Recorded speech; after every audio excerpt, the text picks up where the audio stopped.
des choses qu'on espère. Une démonstration de celles qu'on ne voit pas, mais celles qu'on espère. Amen. Amen. Voilà, donc Jacob, c'est quelqu'un qui connaissait les secours de Dieu. J'espère à ton secours. Donc ça veut dire, il y a déjà les secours de Dieu. Pour espérer quelque chose que tu ne connais pas, c'est-à-dire, ce n'est pas possible d'espérer quelque chose que tu ne connais pas. Amen. Amen. Donc comme Jacob connaissait déjà qu'il y a un Dieu de secours, c'est pour cela qu'il dit, j'espère à ton secours. Bien-aimé, c'est ça le but de notre message. De comprendre que nous sommes et nous vivons déjà les secours de Dieu dans nos vies.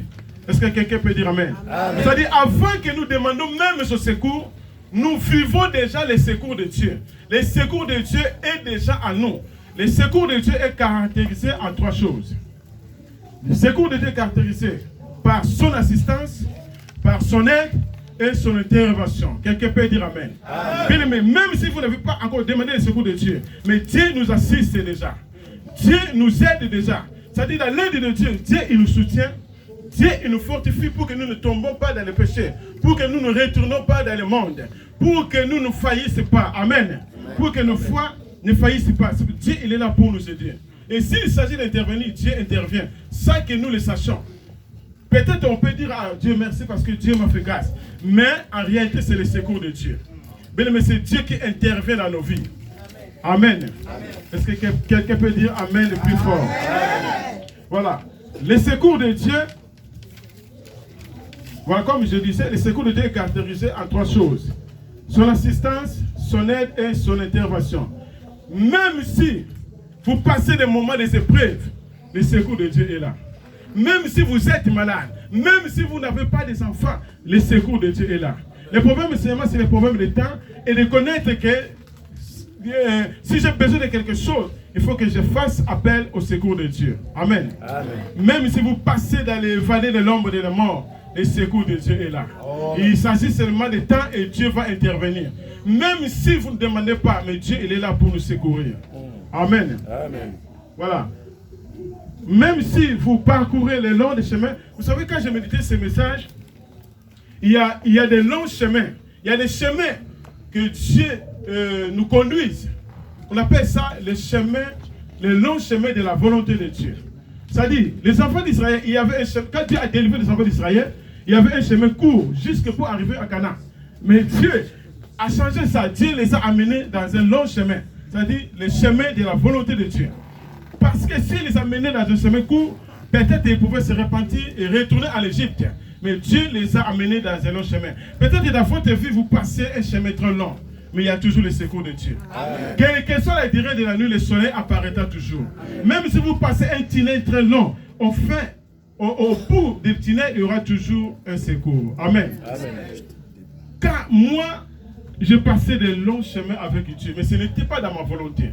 Je suis né au moins 7 pays d'Afrique, juste pour venir ici. Mais dans mes pensées, ce n'était pas comme ça. Et vite, j'ai compris, non, ça c'était la volonté de Dieu. Et j'ai tiré des leçons. Pourquoi?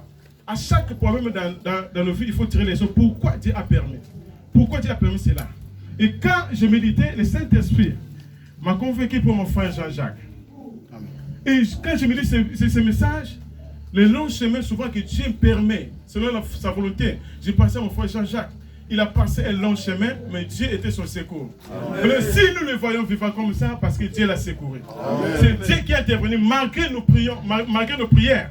Mais c'est Dieu qui était son aide, c'est Dieu qui l'assistait. Parce que si vous avez déjà entendu son histoire, vous allez comprendre que c'était le secours de Dieu. Bien que nous n'arrivons pas à définir que c'est le secours de Dieu, mais bibliquement c'était le secours de Dieu. Amen. Même les enfants d'Israël, ils ont parcouru le long chemin avec Dieu. Mais le secours de Dieu était toujours là. C'est-à-dire le but du message, c'est de comprendre que même si vous n'êtes pas secouru maintenant, mais le secours de Dieu est là. Cela veut dire Dieu vous aide, Dieu vous assiste. Dieu intervient dans des petits cas pour que nous ne tombions pas dans le péché, pour que nous ne retournions pas dans le monde. Parce qu'à chaque fois, les enfants de Dieu, quand ils sont découragés, première pensée, c'était de retourner à l'Égypte. Alléluia, gloire à Dieu. C'est pour cela que vous voyez beaucoup des enfants de Dieu qui n'ont pas supporté la vie de Christ. Ils retournent toujours dans le monde. Amen. Amen. Mais nous avons eu la grâce de comprendre que, bien que les promesses de Dieu ne sont pas encore accomplies, mais le secours de Dieu est toujours là. C'est juste ce problème de temps. Celui qui espère, il garde toujours le temps. Vous savez, Jérémie croyait que le secours de Dieu vient à lamentar, à se murmurer. C'est pour ça que la Bible dit, même si vous inquiétez, du matin au soir, donc vous ne pouvez rien faire, il n'y aura pas de solution. C'est pour cela que Jérémie a dit, il est bon d'attendre en silence le secours de l'Éternel. Ça, c'est l'attitude des personnes qui espèrent le secours de Dieu. Parce qu'auparavant, il s'est lamenté, il dit non. Avec le murmure, avec le pernicheur, je ne peux jamais recevoir le secours. Il est bon d'attendre en silence le secours de l'Éternel. Amen. Bien-aimé, aujourd'hui tu es en chaos, mais tu vas sortir ok. Parce que à ce moment-là, je vous parle et je sens l'onction de Dieu. Le secours de Dieu est là. Dieu veut secourir quelqu'un. Je ne connais pas votre problème. Amen. Voilà. Le secours de Dieu est permanent dans nos vies, même avant que nous le demandions. Le secours de Dieu n'est pas le secours des policiers ou le secours des pompiers. Quelqu'un peut dire amen. Vous savez, les policiers, quand ils arrivent, et les pompiers, quand ils arrivent toujours en retard. Vous savez pourquoi ils arrivent toujours en retard? Parce que, avant que les problèmes arrivent, ils ne savent pas. Mais nous avons un Dieu. Avant que les problèmes arrivent, Dieu sait déjà. Amen. Et Dieu n'a jamais été en retard. Donc, quelqu'un peut dire amen. Mais Dieu n'a jamais été en retard. Les policiers, ils ont les secours, les pompiers, ils ont les secours. Mais quand ils arrivent toujours en retard. Les secours de Dieu n'est pas les secours de Samy. Oh, les Samy peuvent raconter des bouchons. Mais Dieu n'a jamais raconté des bouchons. Amen. Alléluia. Parce qu'il est le Dieu tout-puissant. Les secours de Dieu, ce n'est pas les secours populaires. Vous savez, les secours populaires peuvent manquer de marchandises, peuvent manquer de vivres dans leur entrepôt. Mais nous avons un Dieu qui ne manque jamais dans son entrepôt. Un Dieu qui a tout. Amen. C'est pour ça que quand vous avez besoin, ne cherchez pas les secours des hommes. Ne cherchez pas les secours de magiciens. Ne cherchez pas les secours des charlatans. Cherche les secours de Dieu et Dieu va utiliser les hommes. Amen. Oh, le secours de Dieu n'est pas le secours des hommes. Parce que les secours des hommes, il y a toujours des déceptions. Les secours des hommes, les hommes sont faillibles. Les hommes, ils changent toujours. Mais notre Dieu, il est le même hier, aujourd'hui et éternellement. Notre Dieu ne change pas. Notre Dieu ne déçoit jamais. Il n'a jamais menti. Il ne connaît jamais de failles. Il n'a jamais échoué. Ah, bien aimé, Bethléem a beaucoup. Bien aimé, si vous avez confiance en Dieu, si vous gardez votre espoir, je t'assure que Dieu n'a jamais échoué. C'est juste le problème de temps. C'est juste le problème de garder l'espoir. Amen. Oh, le secours de Dieu n'est pas le secours des hommes. Combien de fois nous avons espéré chez les hommes, mais nous sommes toujours déçus. Mais mieux vaut espérer chez Dieu, parce que Dieu va utiliser les hommes. Vous savez, dans la vie de la foi, il y a ce qu'on appelle, la foi triangulaire. La foi triangulaire, je donne l'exemple des triangles. C'est-à-dire, au-dessus, il y a Dieu. Là, j'ai fait un exemple comme ça, triangle. Au-dessus, il y a Dieu. Devant moi, il y a la personne où il y a les problèmes.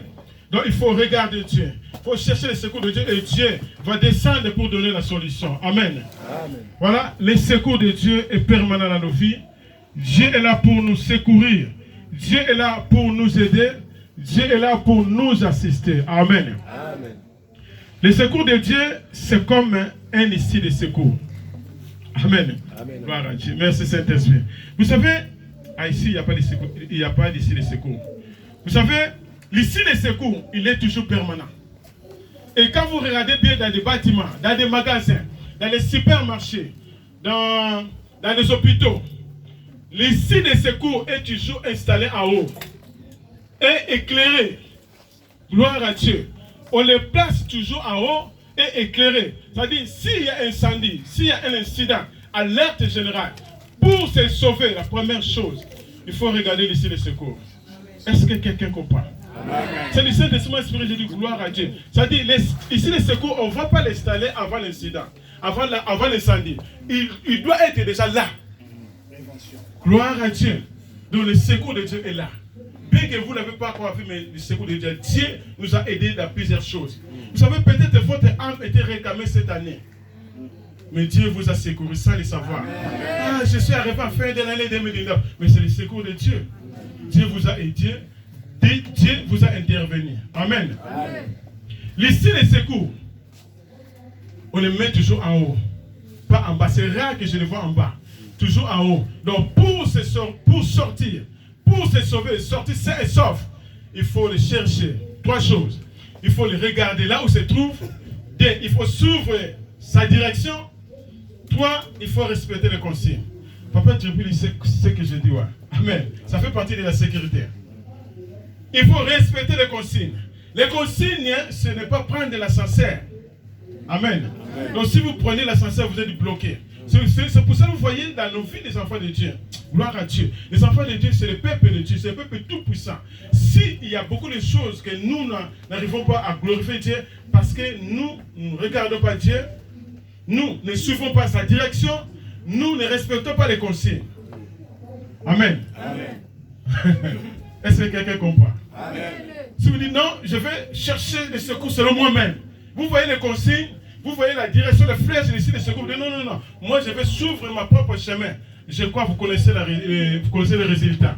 Le résultat sera fatal. Ou tu seras moitié, ou tu seras carbonisé. Parce que tu vas trouver la mort. Amen. Amen. Voilà, le secours de Dieu est comme ici le secours. Il est toujours permanent dans nos vies. Dieu nous assiste. Dieu nous aide. Et Dieu intervient. Avant même que nous demandons ce secours, si nous en avons besoin, Dieu, il est là. Son secours, il est là. Amen. Amen. Est-ce qu'on peut acclamer la gloire de Dieu? Voilà. Si nous lisons dans Psaume 121, David même, Psaume 121, 1 à 8, David même nous confirme le secours de Dieu, que son secours est permanent dans nos vies. Psaume 121. Ah bien, mais c'est pour cela que j'aime bien Dieu. Il faut prêcher que les gens viennent vers Dieu. Le vrai secours, c'est Dieu. Psaume 121. Verset 1 à 8. Ouais. Verset 1 à 8.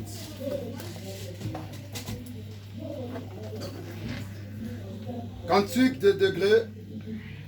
J'élève mes yeux vers les montagnes. D'où me viendra le secours? Le secours me vient de l'Éternel qui a fait les cieux et la terre. Il ne permettra point que ton pied chancelle. Celui qui te garde ne sommeille point. Voici, il ne sommeille ni ne dort. Celui qui garde Israël. L'Éternel est celui qui te garde. L'Éternel est ton ombre à ta main droite. Merci, pendant les jours, le soleil ne te frappera point, ni la lune pendant la nuit. L'Éternel te gardera de toute mal, il gardera ton âme. L'Éternel gardera ton départ, ton arrivée, de maintenant et à jamais. La parole du Seigneur. On acclame la parole de Dieu. Acclamons très fort la parole de Dieu. Mais ici, David nous confirme que le secours de Dieu est permanent. Et David nous confirme que notre vie est entourée toujours de montagnes. Parce que les montagnes que David parle ici, ce n'est pas les montagnes de l'Éternel. Si vous voyez bien, c'est écrit en pluriel. Amen. Je lève mes yeux vers les montagnes. Mais chacun de nous a des montagnes. Peut-être si tu n'en as pas, ta famille a des montagnes. Donc tu peux dire non, moi je n'ai pas de problème, moi je suis en Europe. Oui, mais tu dois demander le secours de Dieu pour ta famille.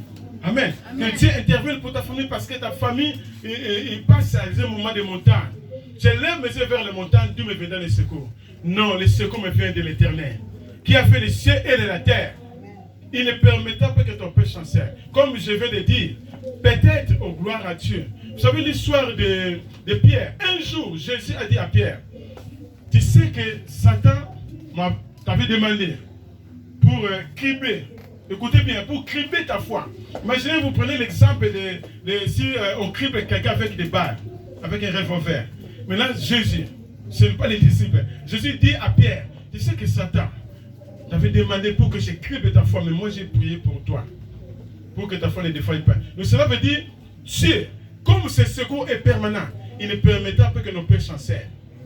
Peut-être tu vois, non, moi je suis très fort, non, oui tu es fort, mais c'est Dieu qui t'assiste, c'est Dieu qui t'a aidé pour ne pas tomber dans le péché, pour ne pas retourner dans le monde. David, vous savez, David avait beaucoup d'ennemis.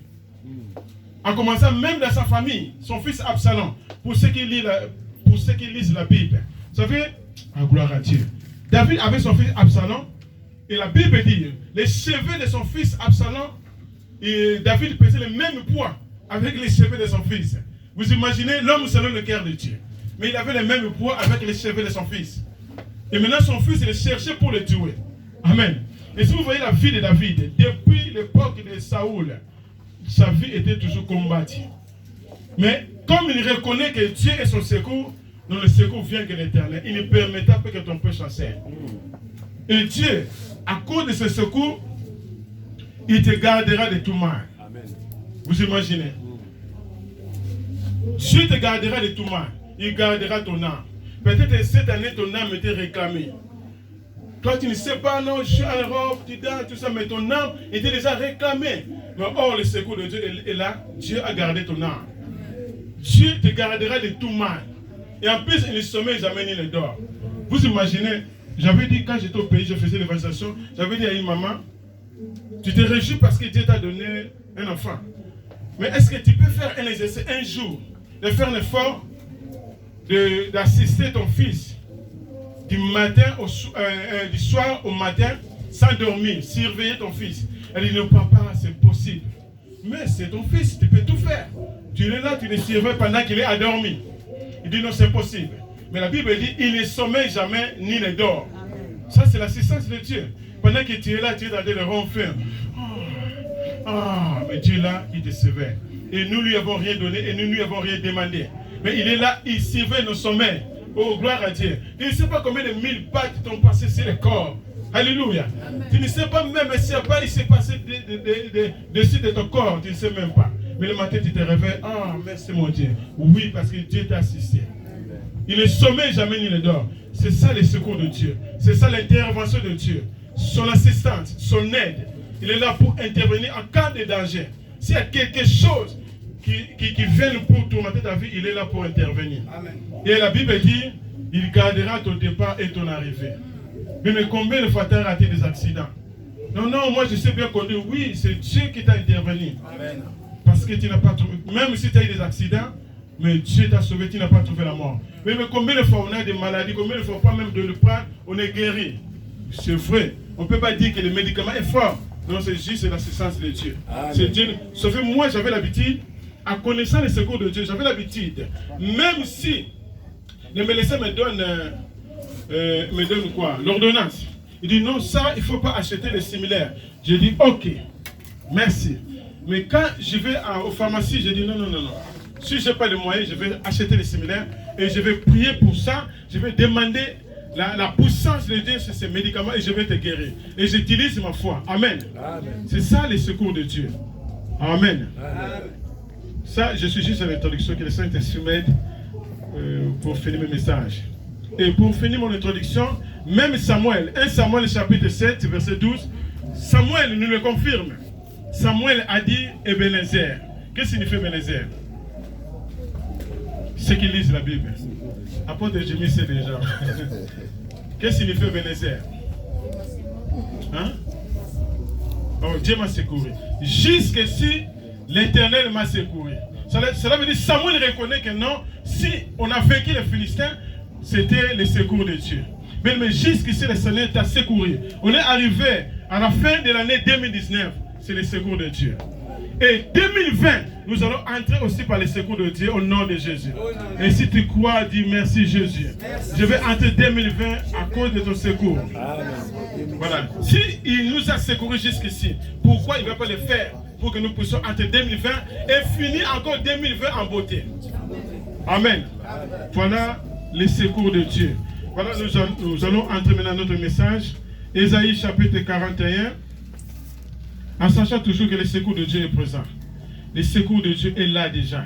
Son assistance, son aide et son intervention. Ésaïe 41. Ésaïe 41, verset 10 à 11. Ne crains rien, je suis avec toi. Amen. Amen. Vous savez, dans la Bible, selon les études bibliques, ne crains rien est écrit plus de 365 fois. Amen. Hein? Amen. Est écrit plus de 365 fois. Cela veut dire, dans l'année, nous avons 365 jours. Cela veut dire, chaque jour, Dieu nous dit, ne crains rien. Amen. Donc, quand tu te réveilles le matin, Dieu te dit, ne crains rien. Même si vous voyez l'ange avancer, ne crains rien. Amen. Même si vous voyez, vous n'avez pas de papier, ne crains rien. Même si vous voyez, jusque là, vous n'avez pas reçu un courrier. pour la prophétie, ne crains rien. Amen.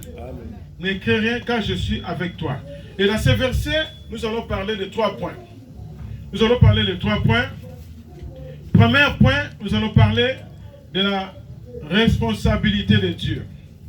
Amen. Amen. Nous allons parler de la responsabilité de Dieu. Selon la prophétie d'Ésaïe, ici, la Bible nous montre, la prophétie d'Ésaïe nous montre que Dieu nous voulait rassurer sa responsabilité vis-à-vis de l'homme qu'il a créé. Bien aimé, juste pour vous rappeler, nous sommes créés selon l'image de Dieu. Je ne sais pas si vous avez oublié ça. Amen. Nous sommes créés selon l'image de Dieu. Alors Dieu a une responsabilité sur nous. Maintenant, la responsabilité de Dieu, Dieu a dit, car je suis avec toi, car je suis ton Dieu. Amen. Dieu est avec nous. C'est pour cela qu'on dit souvent, le silence de Dieu ne veut pas dire son absence. Bien aimé, ne croyez pas que comme les choses ne marchent pas bien, tu es seul. Non, Dieu est avec toi. C'est la responsabilité de Dieu. Dieu ne te laissera jamais et ne t'abandonnera jamais. Vous savez, la Bible dit, mais Ésaïe 49, même si une femme a oublié son fils, mais Dieu a dit, moi je ne t'oublierai jamais. C'est juste que quand on est inquiet, c'est juste que quand on a peur de la vie, c'est là où nous voyons que Dieu nous a abandonnés. Bien, mais la responsabilité de Dieu, il est avec nous. Et il va prouver qu'il est notre Dieu. Vous savez, je vois Papa Djibril comme il a sa fille. Cela veut dire que c'est la responsabilité de Papa Djibril pour prendre soin de sa fille. Amen. Amen. Et la responsabilité de Dieu, c'est être avec nous et prouver qu'il est notre Dieu. Vous savez, quand j'étais à Kinshasa, ma fille, avec son copain, devait faire les prédotes. Et il y avait la famille de côté, c'est-à-dire ses oncles, hein, ils voulaient riposter contre ça. J'ai rassuré ma fille, j'ai dit, ne crains rien. Moi, je suis ton père. Amen. Et ma fille était rassurée. Je dis, ne crains rien, moi je suis ton père. Donc c'est moi qui ai les mots à dire. Mais j'ai dit à quelqu'un, c'est Dieu qui a un mot à dire dans ta vie. Laisse les gens croire que tu es abandonné. Laisse les gens croire que tu es rejeté. Mais c'est Dieu qui a un mot à dire parce que c'est la responsabilité de Dieu. Amen. Je suis ton Dieu. Car je suis avec toi. Pas je serai avec toi, mais je suis avec toi. Et je suis ton Dieu. Vous savez, l'histoire des tempêtes apaisées. Les disciples n'étaient pas seuls, mais Jésus était là. C'est-à-dire, je veux dire, Dieu était là, mais en forme humaine. Et Dieu dormait. Et quand la tempête est arrivée, les disciples se murmuraient. La tempête, la tempête, la tempête. Mais quand ils ont réveillé Jésus, ok, les secours étaient déjà là. Amen. Parce que la présence de Dieu, c'est son secours. Son assistance, son aide et son intervention. Quand ils ont réveillé Jésus, Jésus s'est levé. C'est pour cela que j'aime bien parler Jésus, le grand prêtre. Quand il s'est levé, il a prouvé qu'il est Dieu. Tempête, calme-toi. Amen. Mais que la tempête se calme dans ta vie. Au nom de Jésus, il a reçu le nom qui est au-dessus de tous les noms. Même la maladie doit fléchir les genoux. Parce que c'est lui qui a créé le ciel et la terre. Avant que toute chose existât, lui, il était là déjà. Comment ils peuvent arriver? Comment il sera incapable de te donner la solution? Il doit prouver qu'il est ton Dieu. Amen. Vous savez, les 3 compagnons de Daniel, ils étaient dans la fournaise ardente de feu. Et la Bible a commenté, le feu, ce n'est pas n'importe quel feu. Mais ils n'étaient pas seuls. Alléluia. Bien, mais tu n'es pas seul. Peu n'importe quel baptême de feu qui est tenté de te ronger. Tu n'es pas seul. C'est juste une question de temps. Dieu va intervenir. Je te le rassure. Au nom de Jésus, Dieu va intervenir. C'est juste de garder l'espoir. Oh, gloire à Dieu. J'espère à ton secours. Reconnais seulement que Dieu est ton secours. Amen. Amen. Mais ils étaient 3 dans la fournaise ardente. Et ils voyaient 3 personnes. Ok, il y avait 4 personnes. Et quand ils ont regardé que ces 3 personnes-là ne se brûlent pas. Mais comment ils ne se brûlent pas? Qu'est-ce qui se passe? Quand ils ont bien regardé, ils ont vu une 4 personnes. Il était avec eux. Mais même si tu passes l'ombre de la vallée de la mort, le Seigneur est avec toi. Amen. Même si on te donne le rejet, le Seigneur est avec toi. C'est juste une question de temps. Il va intervenir.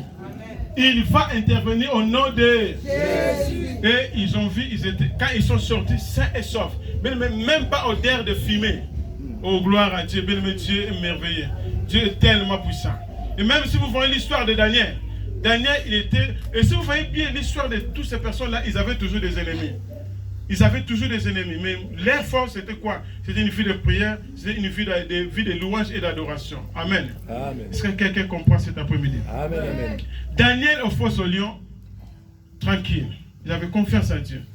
Il espérait toujours le secours de Dieu. Calme, tranquille. Les lions enflammés. Mais ce n'est pas n'importe quel animal.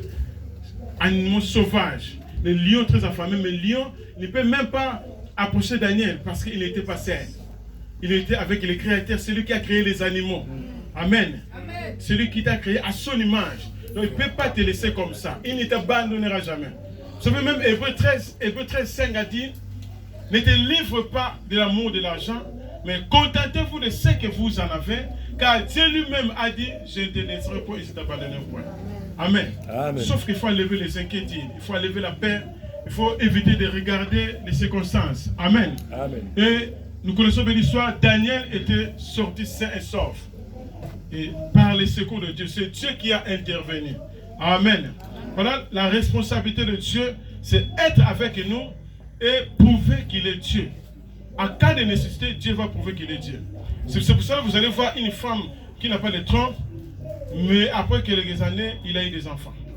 Amen. Amen. Ça, c'est la puissance de Dieu. Parce que nous avons un Dieu, ce n'est pas un Dieu de statues, nous avons un Dieu d'Abraham, Dieu d'Isaac et Dieu de Jacob. Vous savez, quand on parle de Dieu d'Abraham, on parle de Dieu des promesses. C'est Dieu, celui qui donne les promesses. Quand on parle d'Isaac, on parle de Dieu fidèle, celui qui accomplit ses promesses. Quand on parle de Jacob, on parle de Dieu tout-puissant, le Dieu qui change les situations. Il a changé la situation de Jacob en Israël. Il est le même hier, aujourd'hui, éternellement. Il peut aussi changer ta situation. Amen. Amen. On a quand même très fort le roi des rois.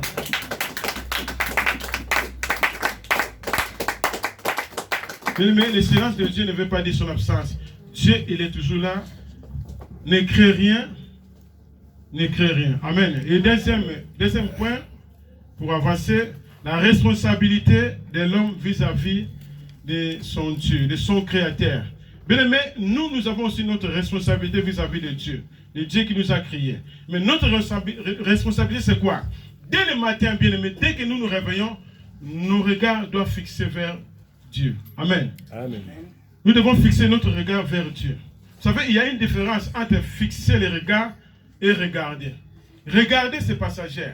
Mais fixer le regard, c'est contempler, admirer. Vous voulez savoir qu'est-ce qui se passe? Est-ce que quelqu'un me comprend? Amen. Qu'est-ce qui se passe? Qu'est-ce qu'il y a? Amen. Et quand vous fixez les regards vers Dieu, regard spirituel, c'est là où vous allez voir que Dieu est amour. C'est là où vous allez voir que Dieu est plein de bonté. Dieu est plein de grâce. C'est là que vous allez voir Dieu est plein de gloire. Dieu est tellement grand. C'est là où vous allez voir la grandeur de Dieu. Et c'est ça qui va jaillir la louange et l'adoration. La Bible déclare c'est l'abondance du cœur que la bouche parle. Et quand vous regardez la grandeur de Dieu chaque matin, vous allez minimiser vos problèmes. Parce que vous savez que mes regards sont fixés vers Dieu. Dieu est tellement grand, plus grand que mon problème. C'est pour cela que vous voyez même dans l'histoire de Jacob, non, parlons de Job. Job, il passait un moment des épreuves, mais selon la volonté de Dieu. Son entourage, même sa femme, leur regard était fixé juste sur les souffrances de Job. C'est pour cela qu'ils n'ont pas regardé la grandeur de Dieu. Quand vous fixez vos regards sur les circonstances, sur les problèmes, la grandeur de Dieu va vous échapper. Et vous allez vous inquiéter, vous allez avoir peur et vous allez chercher les secours ailleurs. Or, les secours ailleurs, bien aimé, c'est catastrophe. Amen. Amen. Et quand ils ont regardé Job, ils disent non. Personne ne peut arriver à cette situation. Même sa femme a douté de Dieu. Bien aimé, au moment où nous regardons les problèmes, nous regardons les circonstances de la vie. Ah, parce que là, l'Europe commence à changer. Parce que là, pour avoir les titres de Jésus, c'est compliqué. Oui, mais toi, fixe le regard vers Dieu. Dieu est tellement grand. Bien aimé, prophète de la prophétie, il ne peut jamais résister à l'ordre de Dieu. Qu'est-ce que j'allais dire? Oh, gloire à Dieu. Prophète de prophétie, il ne peut jamais refuser selon l'ordre de Dieu. Moi, j'aime bien toujours raconter mon histoire quand j'ai eu les papiers. Mon grand frère, il est là, frère Martin. Là, je le confirme maintenant, frère Martin. Voilà. Quand il recevait le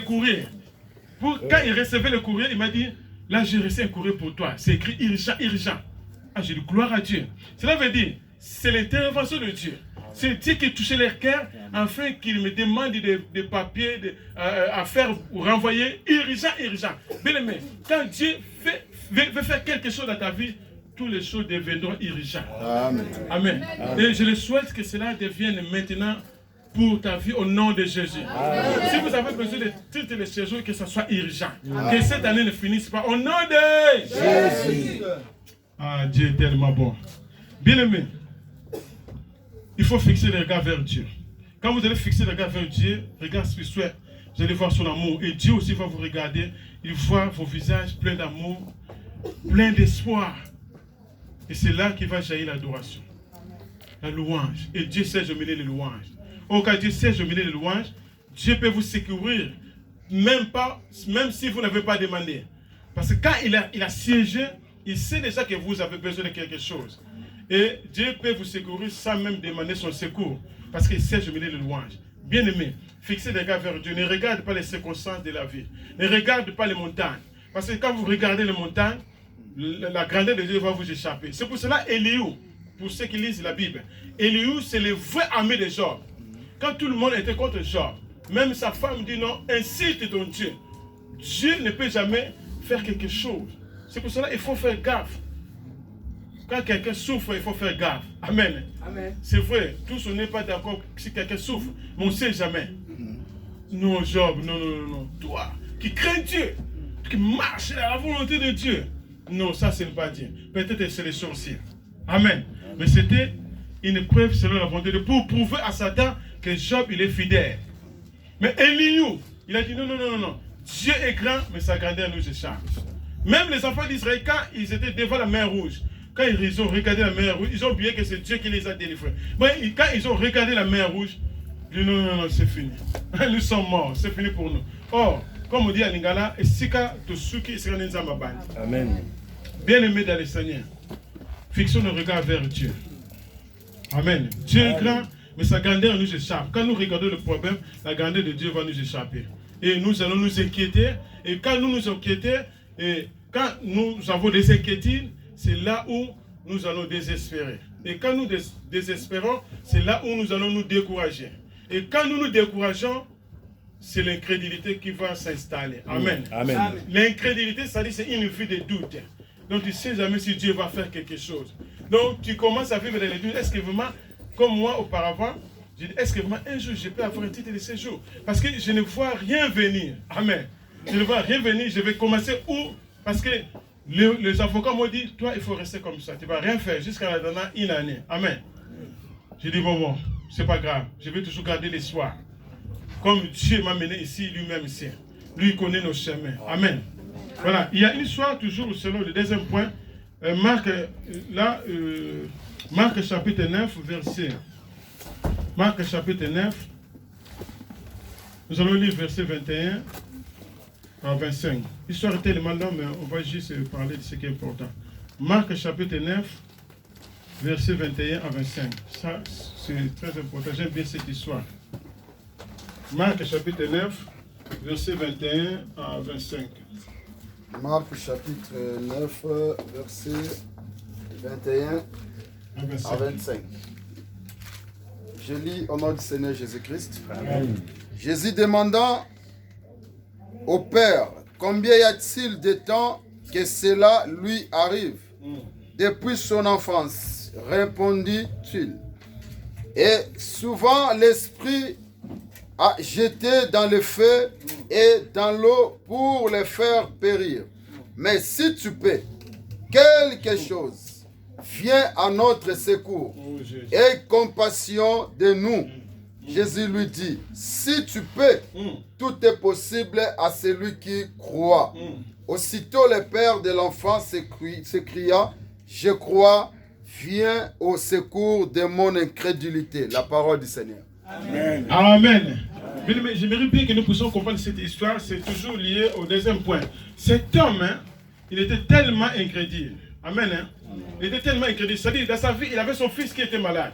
Mais cette maladie, son origine, ce n'était pas une maladie naturelle. Sinusine, c'était une maladie liée par les mauvais esprits. Amen. Mais pour lui, comme il était incrédule, son regard était fixé juste sur les esprits impies. C'est-à-dire, quand il voyait son enfant, pour lui, c'est fini pour son enfant.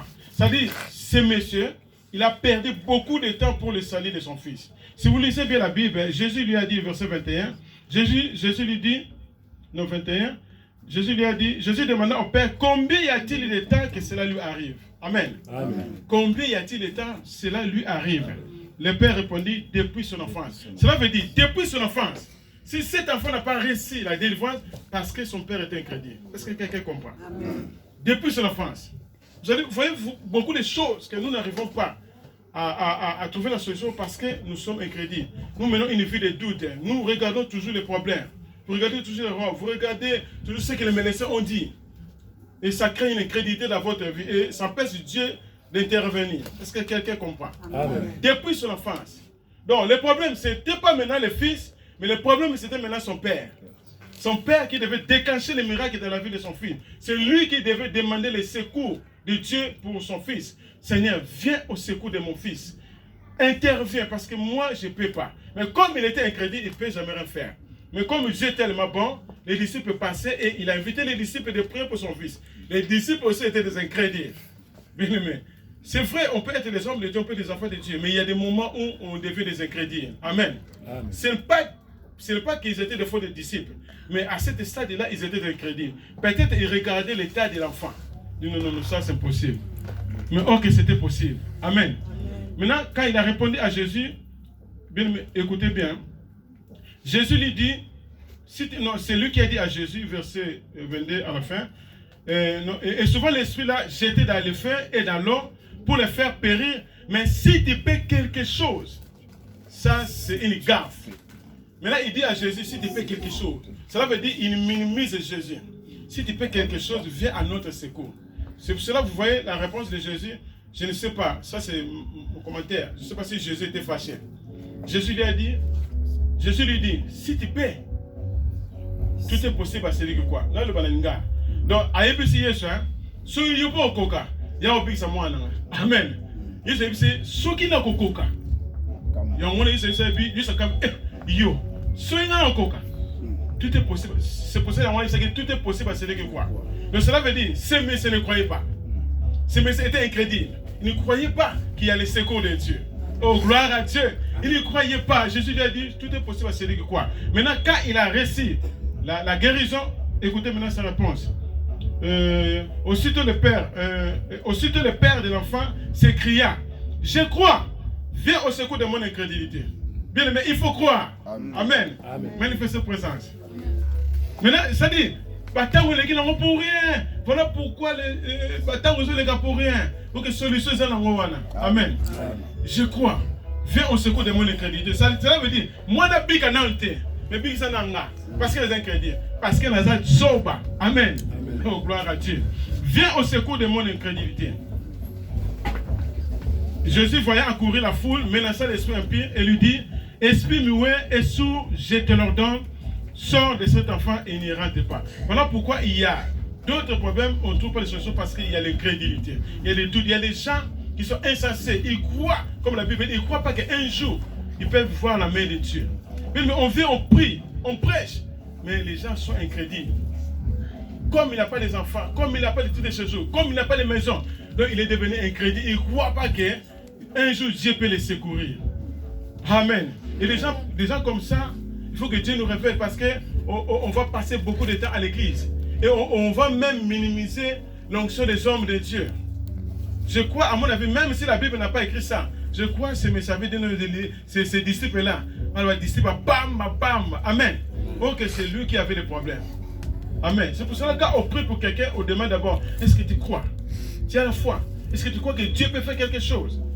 Amen. Et lui ne croyait pas. Et quand il a crié, et son fils a eu la délivrance. Bien aimé, le secours de Dieu est là. Et pour en finir, troisième point pour finir, nous retournons à Ésaïe 41, versets 11 à 13. Pour terminer, troisième point, nous allons parler maintenant des 4 catégories de personnes qui vont souffrir. Amen. 4 catégories de personnes qui vont souffrir et ils vont regretter de t'avoir comme ennemi. Aujourd'hui, nous allons prier comme cet homme a dit, viens au secours de mon incrédulité. Mais si toi, tu n'as pas de problème, peut-être ta famille a des problèmes. Ce n'est viens au secours de ma famille. Mais l'Église aussi a besoin du secours de Dieu. Il faut que nous prions que Dieu vienne au secours de l'Église. Que Dieu vienne à notre secours. Peut-être que nous avons une maladie que nous sommes ignorants. Verset chapitre 41. Voilà, verset 11. Verset 11 à 13. Voilà, apporte béni. Ésaïe chapitre 41, verset 11 à 13. Je lis au nom du Seigneur Jésus-Christ. Amen. Voici, ils seront confondus, ils seront couverts de honte. Tous ceux qui sont irrités contre toi